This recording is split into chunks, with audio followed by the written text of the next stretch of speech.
Hey, Sandy. Hey, Bree. We just had Veterans Day. We did. You got to go out to lunch with your family. Yeah, mom and dad came out to work. Little tradition. They like to come out and take me out to lunch, so it was pretty nice. Happy Veterans Day once Yeah, again. thank you. Tell us a little about where you served. I was in the Army for 10 years. My last year and a half, they sent me over on a little vacation over to Iraq. So I was over there from March of 2006 to April of 2007. We were over there during Operation Iraqi Freedom. So it was fun. Yeah. Fun. Yeah. Saw some stuff. Terrifying. Yeah, at times. Thank you for your service. Yeah. So, being in the car business, I've seen it firsthand. Working with you, you're kind of a mentor for me. Lots of tough love. So, I've seen it firsthand. What are you doing? Yeah. Tell us how being in the military and having that discipline, the military mindset, transfers over into the car business. I think there's in the military, it's a lot of, you can ask any military guys or gals out there in the auto group. The military is very black and white, so it's very cut and dry. You do it this way, you net this result. That's how it always is. It's very structured, and there's an outline you follow. In the car business, it's not remotely like that. It's very there's a lot of gray in this business. Yeah, you can kind of do it this way, kind of do it this way, and maybe it'll result in this or this. But this is kind of good enough, and so on. But there's no outline. At least that was hard for me when I first started in the business in '07. I questioned almost everything, and I wouldn't just embrace what they were telling me, because I would say, well, why is it done this way? Why are we doing it this way? And it was tough for me for the first like 2 years, but over time I kind of embrace that, okay, this is a different type of style, and you really have to create your own structure and your own outlines. Like when you come in, you have to develop your own, okay, here's my to-do list and here's this. So that's something that I think everybody develops, but especially from my background, I was used to, you have to wake up at this time, then at this hour you have to do this, and you have to do this. And the car business is not like that. It's you wake up and you kind of come in between 8:30 and 9, and then you can kind of leave for early breakfast and whatnot. So it's really developing. You have to develop your own structure and your own outline and all that to follow. So yeah, sometimes I still struggle with that, because I'll still question things like it should be this way, but I remind myself, no, it's different. So, but I think the structure that I had in there, it does help me a lot in this career field, because I do have, like, I create my own, the list of everything I have to do. I create, I'm disciplined as far as when I get in the day, I do this and this and this. Am I perfect every day? No. There's days when you just slack off, or there's days when you're just not in it. But I know that I always have kind of a mission set, what we call it. You know what I mean? So it's helped me in a lot of ways. And I think with the leadership, it's especially now at my store. There's a lot of younger guys there, and they've been doing awesome. I was just talking about that the other day with Pete.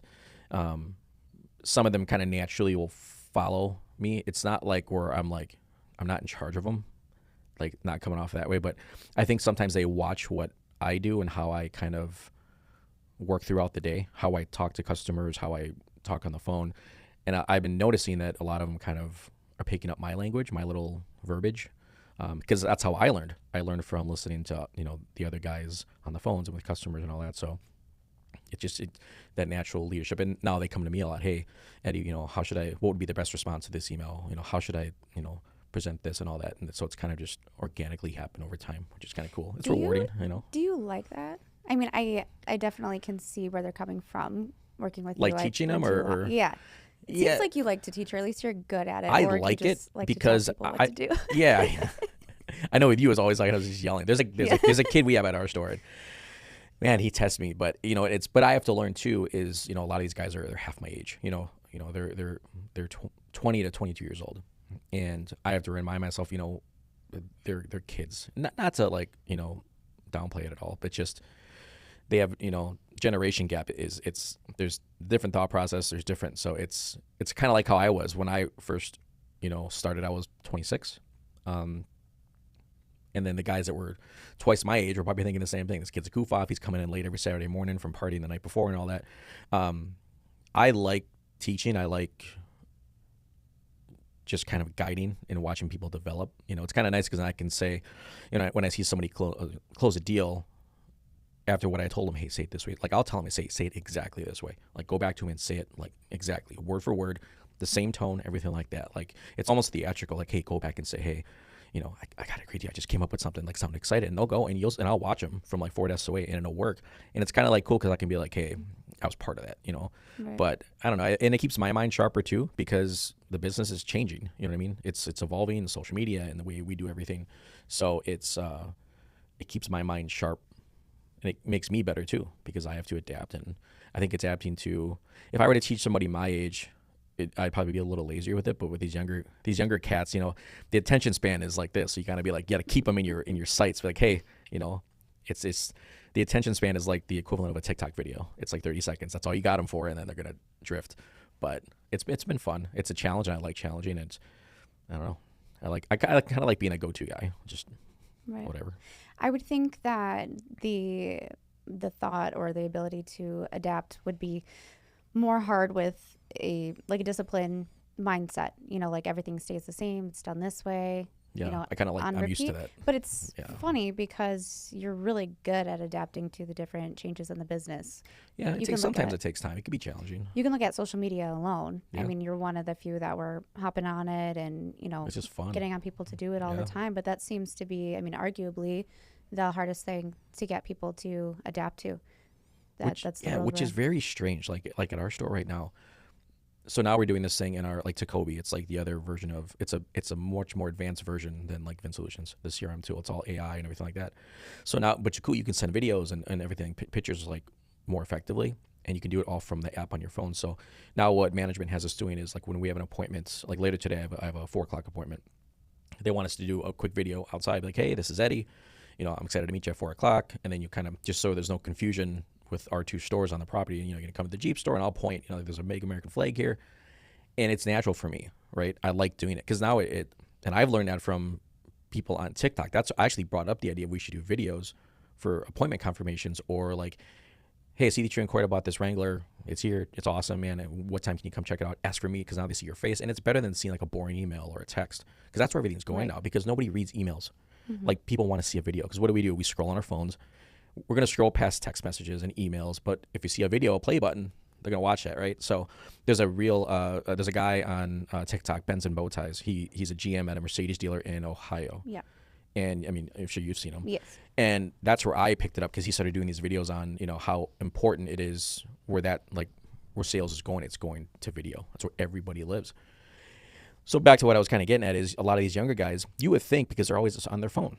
So you would think just to be able to do this and say, hey, blah, blah, blah. It's like stage fright. You'll see them go out there and, I gotta do it over. Like, I'm wondering if COVID has something to do with it because they I don't had to have know. been. like they'll come in and ask Freshmen? me, like, how do I do it? Just talk. Yeah. Yeah. Some easy. stage fright there. But I wouldn't think that being a younger person. Like, I don't know, maybe I'm not looking at it right. Because for me, it's easy to go in front of the camera and just yap, right? I just don't get why it would be hard for them. Like, there's some of the guys at our store struggle at it. Like, they'll do the video without their face in it.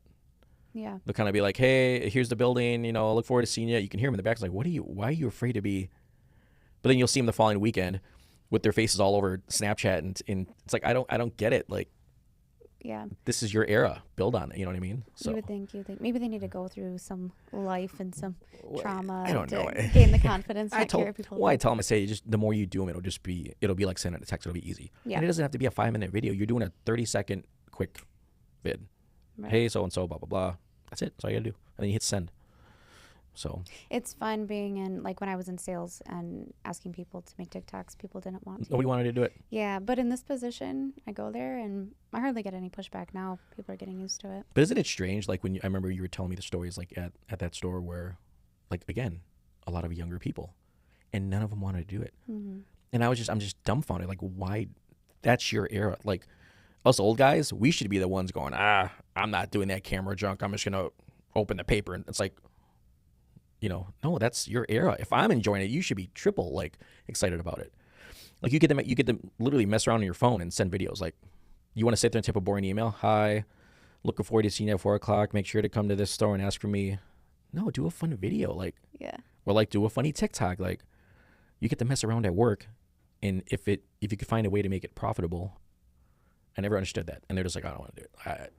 But you got guys in their 50s that are doing it. Yeah. Did you see the perfume ad one Yeah. I put out yesterday? Yeah. But you know what I've seen, like, the more and more, and I think like you and Marcos too have really brought a lot of the stores like to life that way. The engagement that I'm seeing from all the different stores now is like they're excited to do it. And I think you have more people. I would like to think you have more people like volunteering. Hey, can you come to our store and do this and this? Because social media, it's a lot of people at the store will tell me, yeah, it's kind of where it's going. It's like, no, that's where it's been. You need to get on it now. Like, it's not where it's going. It's been here for like a couple years already. And if you're Absolutely. you're gonna miss the boat, man. It's not just call, text, email. Like, yeah, that's your baseline, what you're supposed to do. But you need to build stuff on top of that to set yourself apart. Because my GM, like Pete, he said, because he's all on board with it too, like very much on board. And he was always that guy that was like, I don't want to do videos. I'm just gonna, old school. But he's kind of like, think about it. If we just send an email and a text, but then the guy at stores X, Y, and Z, if they're sending cool videos and everything, who's more likely to get that appointment?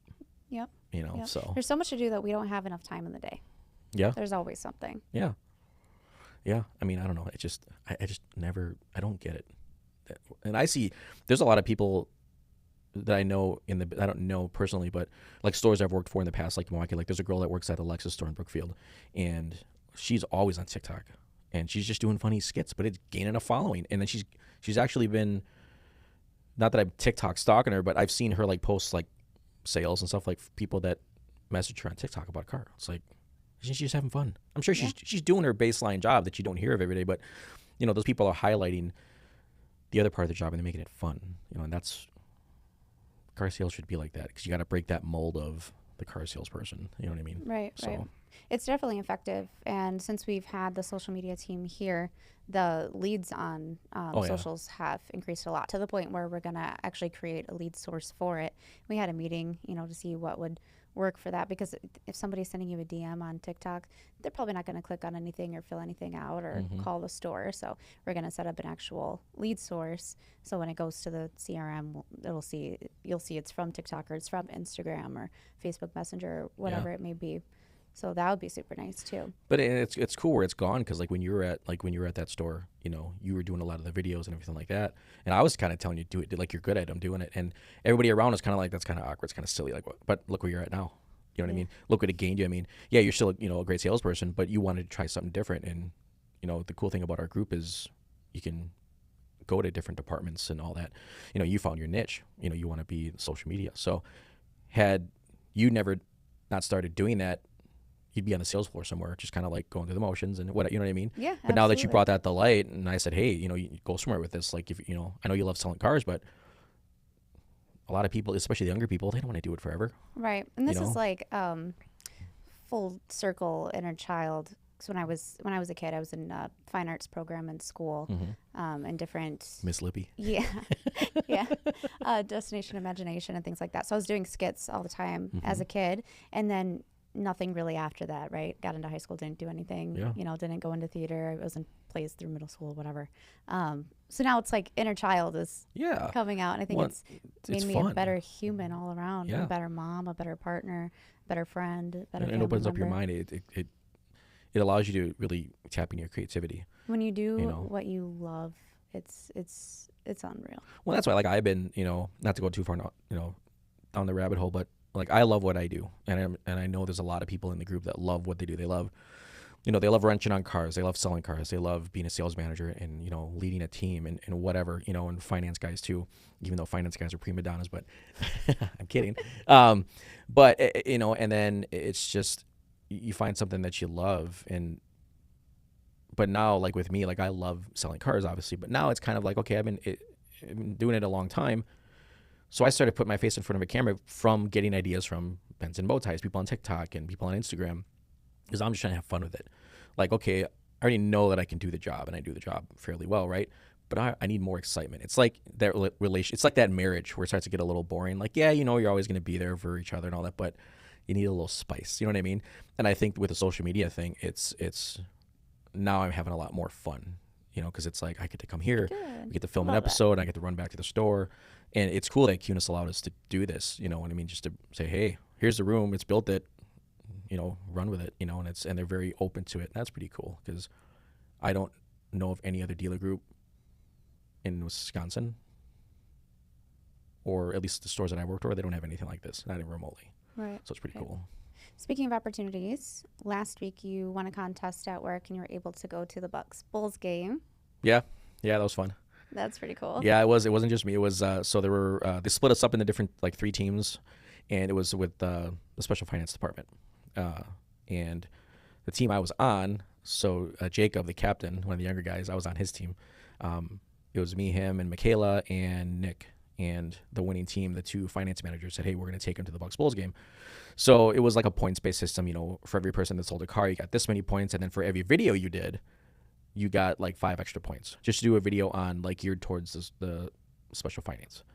So right out of the gate, you know, our team sold a bunch of cars. You know, we did a couple of videos, but then we got to the end and we were at like a 200-point lead.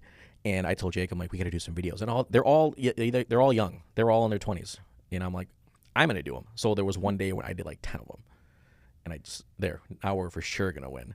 So, but it was fun. We got to go, and you know, the game was awesome. Great seats. So, and they paid out of that. You know, Vinny and Aaron, they paid out of their own pockets. So it was pretty cool. That's nice of Yeah. them. So Very it was cool. fun, but it's just little perks you get. You know what I mean? It's what makes the job fun. What other cool opportunities have you had? Bucks games. Yeah. You know, it's kind of being able to go with like some of the higher leadership, like the corporate people. I know I've had the opportunity to go with like Scott to some of the Bucks games, and got to go into like to the president's suite and all that stuff and talk to the owner. And I've actually in the past I've gotten to deliver cars to. I'll always say that I sold it, but I didn't sell it. It's like management always does all the numbers, and they're kind of just like, hey, you're gonna go deliver this to so and so. So like Peter Fagan, I got to deliver his Wagoneer at the time. Pat Connington, he bought a Wagoneer too, delivered it to him. So that was fun being able to see the players. I really didn't do anything. It was kind of like, yeah, I'm your salesperson. Sure. So. And some of the new guys are like, you sold this. I didn't really sell it. You know, I just kind of delivered it. But it's kind of cool because we're partnered with the Bucks. So it's, you know, yeah, the higher ups get all the perks, but just to be close in that bubble, you know, even though I'm just like the lackey, like here are the keys and everything, you kind of feel like you're part of it too. So it's kind of like, you know, you hold yourself, you know, you hold your head high, and it's like, yeah, there's pride there. You know what I mean? Because, you know, not a lot of people get to do that. So One time I went with our lot manager to pick up the Bucks president's Range Rover for service, and I drove that car cool. too. I drove that car too. So cool. Yeah, we ripped that thing back because at the time when he had one, we sold him a Wagoneer, and he was trading in his Range Rover. So Pete and I went down there actually to go. We delivered it to him at the Bucks, like their home office or whatever it was, or his office was in the brewery district. I forgot where it was. But we got to go in his office. Like when you come out of the elevator, there's like a receptionist right outside his office, and there's like this just big room. And there was I don't know if he still has it there, but I think he does. There's like a 10-foot bobblehead of Giannis. And I was like, is that really a bobblehead? And he goes, yeah. And he slaps the head, and the head's like dangling. But he's got a whole wall of bobbleheads of all his players. But cool guy. Like I've delivered vehicles to like owners of companies and everything like that before, and you never got to meet him. It was always like you gave it to the assistant, and then that was it. You never saw him. But he was like, just a down earth. He comes out with his jacket. He's like, hey, how's it going? He, you know, shakes my hand, shakes Peter's hand. He's like, you know, you guys got a couple of minutes? Can you show me like all the controls? I'm like, absolutely. So went out to the garage, you know, and so it's cool. Like they're just, some of these people are down to earth. I've met owners that were just like, you just don't look straight at them, you know, just give them the pen. But yeah, it's a lot of cool things with the Bucks. I got to deliver one when I was at Greenfield temporarily for my little away. I got to deliver a new Yukon to one of the Bucks players' home because he bought it for his mother-in-law. So I pulled it up to the front door, and I didn't think he was going to be there because I was in contact with his brother-in-law. So I figured I'd pull up, and the brother-in-law would come out and it'd be like, "You have the keys? Okay, cool, bye." But because they had a trade-in, and I was just going to drive the trade-in and go back. But the door opens, and it's like the entire family rolls out, and I'm like, holy cow. And like the mom like jumped up and gave me a big hug. I'm like, oh my God. Like, again, I didn't sell it. You know, Bill did. He did all the numbers. He just like, he called me. He's like, you're delivering this to so-and-so. I'm like, okay. So yeah, but it's been fun, you know, delivering to like some high profile people and, you know, getting to go to the games. So over the year, it's been cool. A lot of neat stuff you get to do that you have access to. Yes. And you guys too, like you actually get to go like onto the court when you guys are filming that commercial. Yeah. I was kind of jealous. I'm like, she was like the little selfie with Bango. I'm like, man. Yeah. But that's cool was stuff. awesome. Like, you know. I wish I could relive that day over and over Yeah. again, to be honest with you. But everybody from the organization just seems very kind. Mm-hmm. I appreciate that. Mm-hmm. Did you happen to see the Northern Lights after all? No, still not. I just see them all on Facebook. Yeah. You got to go hunting for them. I Yeah. got to Walworth County. Surprisingly, I'm not a city. hunter. I don't know. I just never got into it, but Yeah. no, but I've never seen them in person. Just the pictures. It's the best out here. I thought, because I live in Oak Creek, and I thought if you go down by the lake there, you should be able to see them. But by the time I get home from work, I get on the couch. I'm like, I'm not going back out. My kids are so sick of me. Yeah? Yeah. Dragging them out? Oh, yeah. It was like 9 o'clock a couple nights ago, and Charlie's like, again, we do this all the time. Yeah. Yeah, but when they're older, they'd be like, yeah, it was pretty cool. You know? Yeah. Yeah, because I went outside and I wasn't looking anymore. I went outside and there's bright green in the sky. I'm like, come on, we're gonna miss it. So we have snow down there. Yeah. So I'm like in UGG boots and you guys shorts got pelted with snow. and a Jeez. sweatshirt, Like running a foot out. and a half or something. Yeah, close to 2 feet. Yeah, in some parts, terrible. But they're just used to it. She's like, I've seen it like 10 times. We're going for 11. Yeah. I stalk the space weather Yeah. every single day. Solar winds. Yeah, I'm and a space keep the nerd. I'm always index and watching like documentaries on astronomy and everything. I just Love like it. to. Yeah. Yep. The other night, I found out to not go outside, the best thing to do was to go into the bathroom, shut the door so it was dark, and then I opened the window all the way. And the screen was out. So the screen was out, open the window, and then I could see the sky perfectly. So I just sat there on the toilet and watched the sky for like an hour and a half. Spaced out. Yeah, I'm sitting there just like this, just looking out the window. I saw 4 meteors and the lights. So that was pretty That's awesome. cool. Yeah. Yeah. Yeah. Got some Enya playing with a candle. You hear the knocking on the door from the kid. Yeah. Mama's busy. Yeah. She left. There are worse things I could be doing, I guess. Yeah. But hey, you're only on this rock once. Yeah. Enjoy every little moment. You know what I mean? Yeah. It sounds cheesy, but it's true. Because when you get older, that's you don't want to regret those little things. It's all the little things in life that you don't want to pass up. Yeah. You know? Even yesterday, I'm working and then I had my headphones on and my phone of the rocket launch, the satellite. Yeah, you sent that to me. Yeah, Mhm. yeah. It got delayed and whatever, so I ended up watching it for like an hour and a half. Yeah, I was like, what is that? And I clicked on it. I'm like, oh, that's right. And I Googled it. So I had it on my background on my laptop. Yeah, Mm-hmm. yeah. 2 satellites gonna orbit Mars. One's gonna track the solar winds, and then the other one is documenting how it affects Mars, so that we can better record data if it's gonna be safe to go there. So we can habitate Mars and then open up a Starbucks and people will be shouting at each other in line on Mars in a Starbucks. Yeah, I mean, maybe. It'd be the worst thing. Everybody wants we need to put people on Mars. Why? It's like you already ruined this rock. Why don't we ruin another one? Yeah. Leave Mars alone. Yeah, that sounds. Meanwhile, we can't terrifying. get reception on our phones. I would have to get new shoes for sure. Yes. Moonbeam. Snow is coming. How are you feeling? It doesn't bother me anymore. I'm like the first year I started was like one of the worst Wisconsin winters. It was 2007, and that was we were moving cars because when you get a lot of snow. So for people at home that aren't in the business, how snow removal works is you get a big snowstorm. They don't hire, at least most dealerships, they don't hire an outside crew to come in. All hands on It's all deck. the salespeople. So you bring in your boots and your gloves and whatever, and you go out there. We all get snow brooms, and you brush the cars off, and then you move all the cars. So the GM usually or someone from service is in the plow truck, and they're plowing the aisles, and then we move all the cars back, and that's part of your workday. So it's not like if the phone's ringing, Or 2 days. yeah, everybody's outside, and there would be days when it's weird because it's a lot of guys will screw off. 4 people are going to go hide, 2 people are going to run to the gas station, so there's 3 people actually moving cars and everything, or all the keys are supposed to be keyed up, ready to go, so you can move them. Well, now you're waiting like 2 hours for them to get all the keys, so now that's taking time. And there's been days when we would clean the whole lot in like 2 hours, and there's other days where it's like 6 hours, and that's just kind of like. But sometimes it sucks because you got to remember you're also working that day, so if the more time you're spending outside is less time inside calling, doing all this stuff, and trying to sell a car. Yeah. So there were nights like you didn't get done till 4 or 5 o'clock, and I'm off at 5. The only thing I Yeah. accomplished was brushing snow. Unless you have an appointment that someone's coming in. I mean, And then everybody else hates you because you have an appointment. yeah. Your appointment's here, and then you get to walk inside, get all warm and dry. But like that first year, we were doing snow removal like 3 times a week. It was just snowing like every week, like bad, like huge snow drifts. There was one day when like the snow drifts were so bad because I was at Toyota, and the snow was up to the roof of the Camrys. Like you had to dig a tunnel to get to the door to open the car. Oh. Like our boss was like, nope, we're not even. We were there for like 30 minutes. He couldn't even get the plow truck down the whole aisle. He stopped. He's like, nope. And he took us to Club Paragon right across the street for lunch. He's like, no, we're not doing it. We'll do it another day. But yeah, Melts a little bit. it'll be fun for a lot of the new guys that started this year. It'll be fun to see them shake and squirm when they see their first snowmobile. Like, what do you mean? What do we got to bring? We have to do that? It's like, yeah, get ready. Yeah, you always got to tell them have snow gear, have snow boots, maybe snow pants. And half of them are going to show up without that. They're going to have jeans and their dress shoes. It's like they'll be out there like, we told you to bring your stuff. Yeah. You know. Yeah. But it always happens. Do you get the winter blues at all? In the last few years, no. Because historically, at least in my experience, like January and February were the two slowest months because it's right after the holidays. No one's spending money.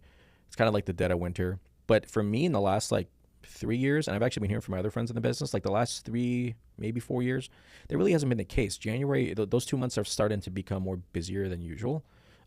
Hopefully it stays that way, but it's trending kind of like back up. It's not where, because there were years where it would feel like those 2 months just like tanked. Like just nothing. But I think last year they weren't that bad. no, it's just, it feels different. Like I think January I did like 18 cars, and like years ago it was like 6 because it was just dead. Like even the pros were doing like 10.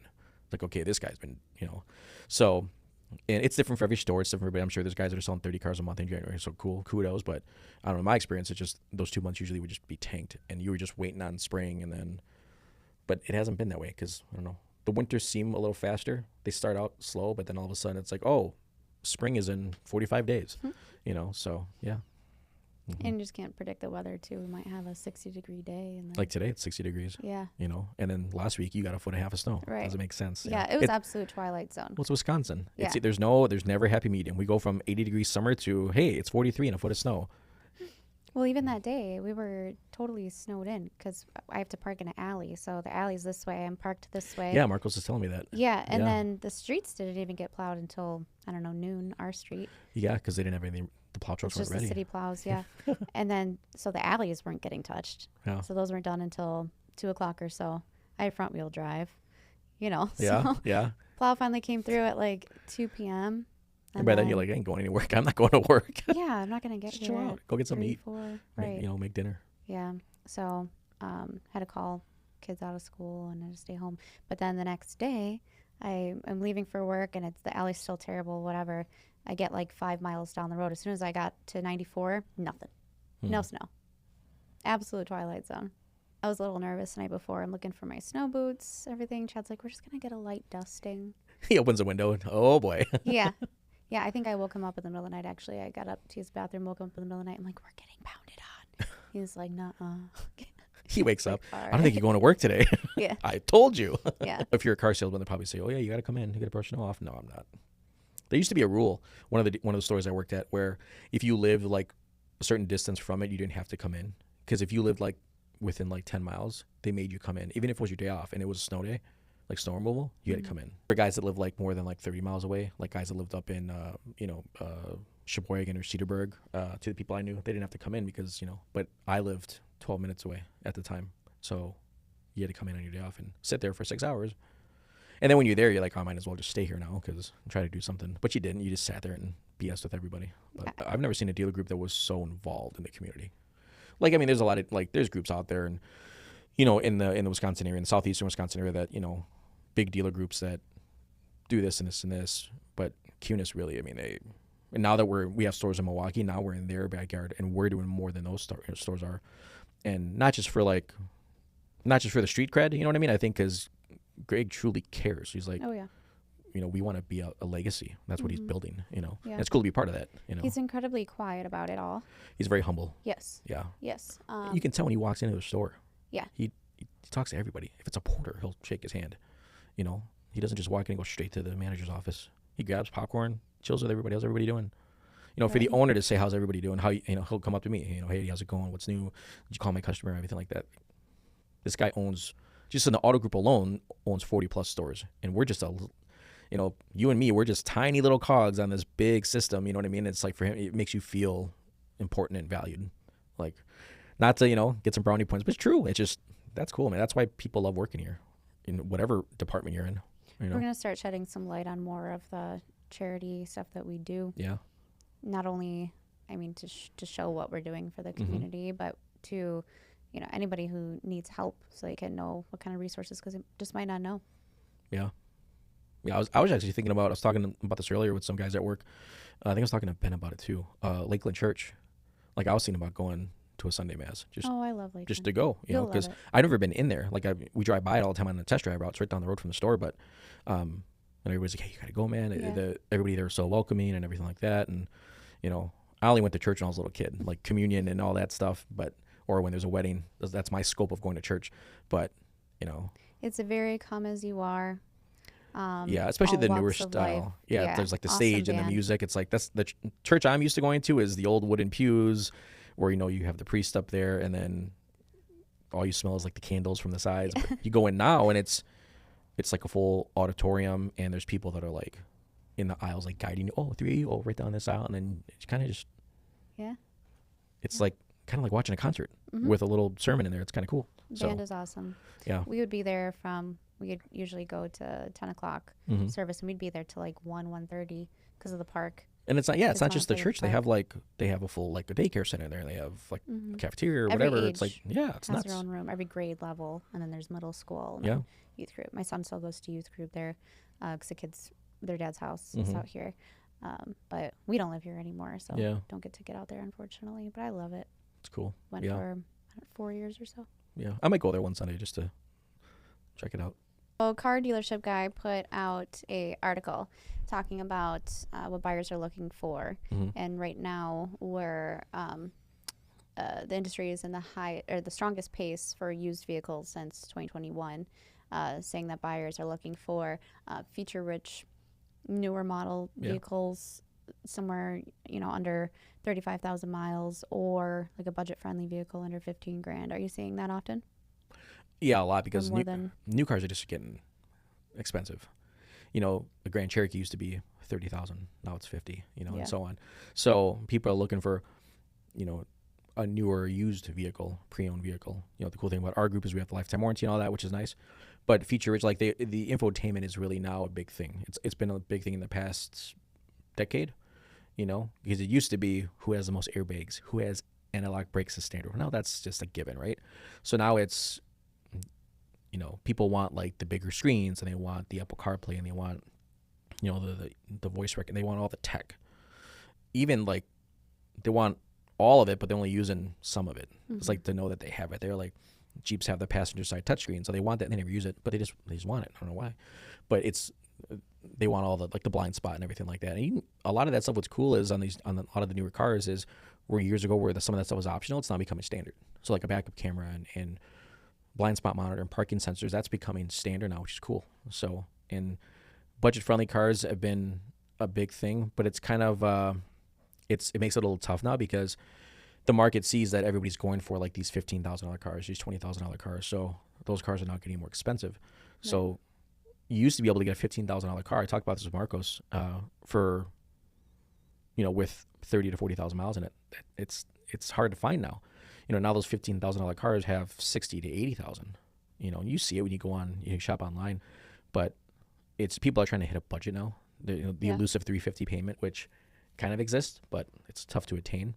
Well, and there's a $200 difference between the average pre-owned vehicle and the average new Yeah. vehicle too. So people look at that. Yeah, I think the average car payment nowadays, regardless if you're new or used, is $550 to $700 a month, somewhere around there. So it's that back in the day when you could lease a car for $189, that doesn't exist anymore. Right. Or it does. Someone will come and say, I want to lease this car, the Hyundai or this Toyota or whatever for $189 a month. You can with $4,500 down plus tax and title and all that. So now it's like $6,000 down, and the person's like, well, I have $500. Okay, we can still lease it, but now that payment just jumped up to $490. So it's just where the market. And I think people have to just learn that that's where it is now. Much like with all the other commodities, a phone used to be $200, now they're $1,200. Like now they're so expensive, you have to lease one. Yeah. When I got my No, it's iPhone very true. 14 Pro Max, I paid $25 a month for it because I didn't want to pay the $1,300 it was. Like, Yeah. Yeah. so that's why I always say lease. It's especially for new, go that route because even the ownership cycle, people don't keep their cars 10 years anymore. There's that one person out of 10 that does, right? But for the most part, people rock their cars for 2 or 3 years and they want something different. Even if they say they don't, they do. I'll have people that I sold cars to, so I'm going to keep this thing for the wheels fall off. And in 3 years, hey, we saw that new Wrangler, we saw this, and come on in, Right. But Well, a lot of it's all the cool safety features that come yeah, out. stuff that they don't have now that's now available, like Wranglers. Backup camera didn't even exist, but now you can get it.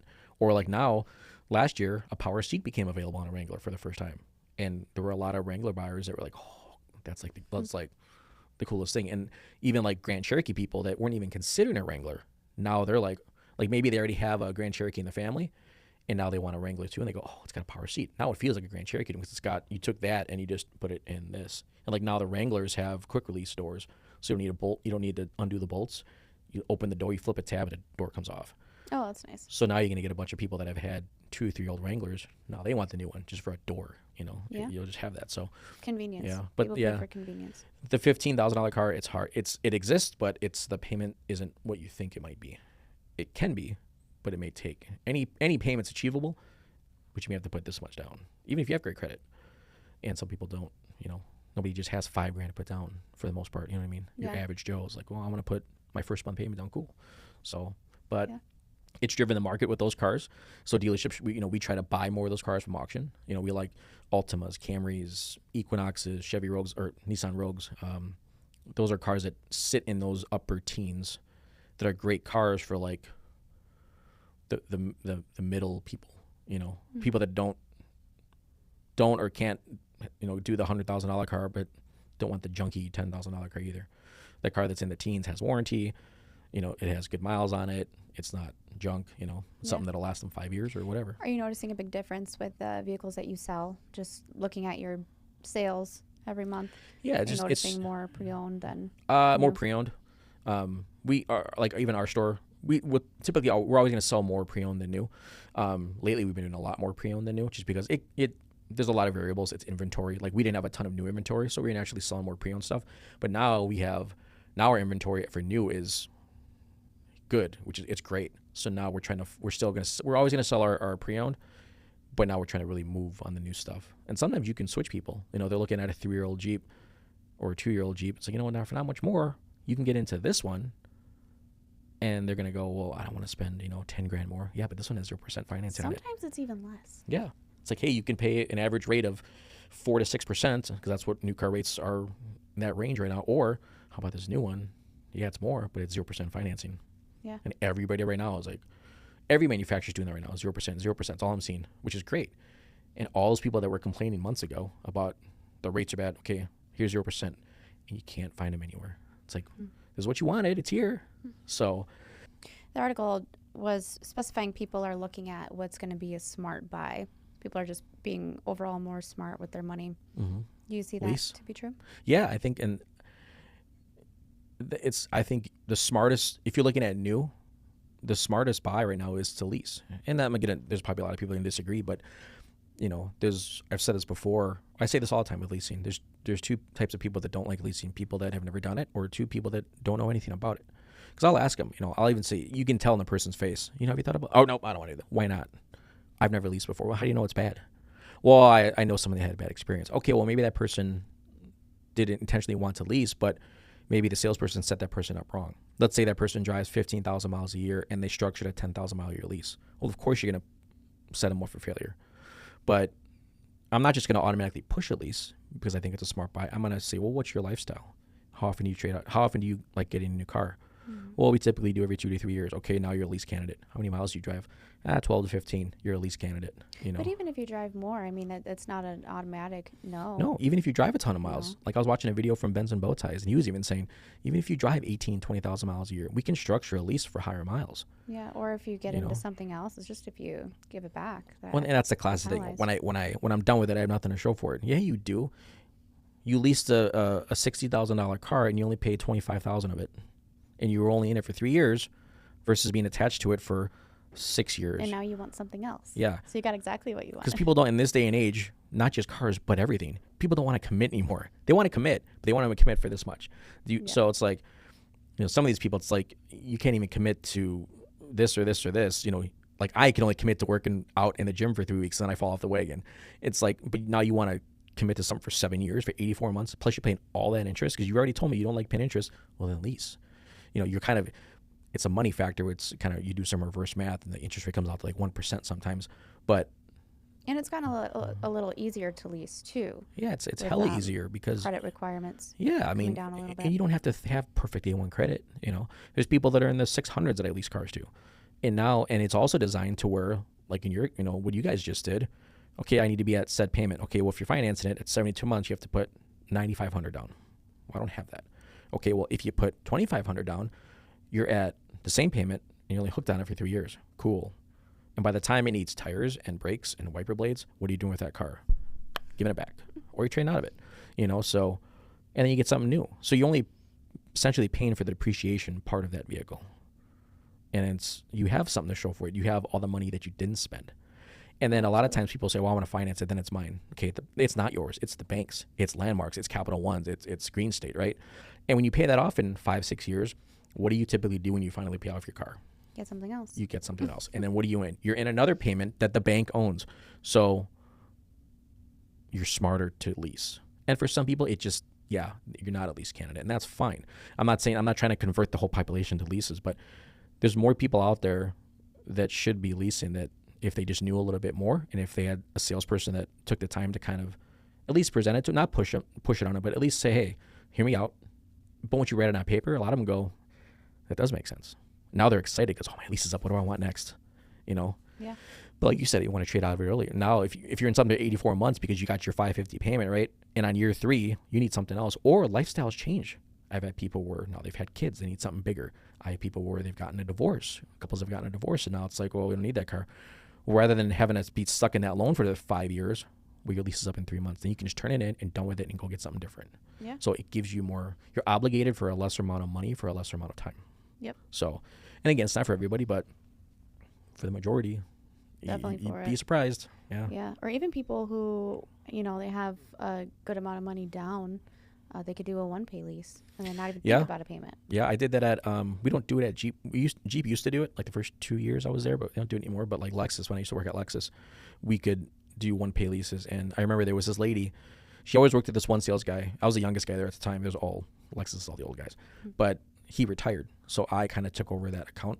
She was a surgeon, made buku money, and she would get a LS 460 every 3 years.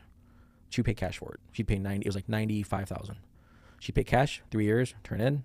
I'm thinking to myself, she had the money, right? And I said, wait a minute, have you ever thought about leasing? And she's seen me, this young guy, going, I don't know, I always pay my cars cash. Well, hear me out. So what if you did a one pay? She didn't even know what it was, right? Because it was funny because that month is when they were pushing it. Let's do one pays. So okay, if for 45,000, you could write us a check for 45,000. You can lease this, but I got to make a payment every month. No, you don't. You make all your payments up at once, and by doing so, you get a little bit of a discount. So you write us a check for 45 grand, drive your LS, come back in 3 years, and then write us another 45,000 for your next one pay. Now you've gotten 2 cars for the price of one. Yeah. She's like, how come they didn't tell me this before? Mm-hmm. She's like, you just saved me $90,000, Like, yeah, just you're spending the same money, but you're getting 2 cars for the price of one. Right. So instead of spending $180,000, now you're only spending half that for the same 2 cars. Yeah. Do the same thing. And she was like, oh my God, like I just discovered fire. But yeah, I mean, I'm not sure I know a lot of manufacturers do it. I don't know which one still, but that's a very smart thing, especially for a cash buyer. Yeah. Even if you were a traditional cash buyer, lease, because just keep that money in the bank. Yeah. Because even cash buyers buy cars every 3 years, usually when the bumper to bumper warranty's up. So lease it, pay for that. Now you're only paying $20,000 of that $50,000 car. So now you just saved yourself $30,000. Now you can use that for the next lease. So it's a smart way to cash buy. Yeah. Anything else going on this week? No, nothing. Same old, same old. Taking advantage of the nice weather, be outside, We get back next week, it's supposed to be in the 40s again. But, just trying to get everybody amped up at work. We're getting there. Just got to kick them in the butt a little bit. Fun. So, getting to do those videos. End of the year. Yes. Yeah.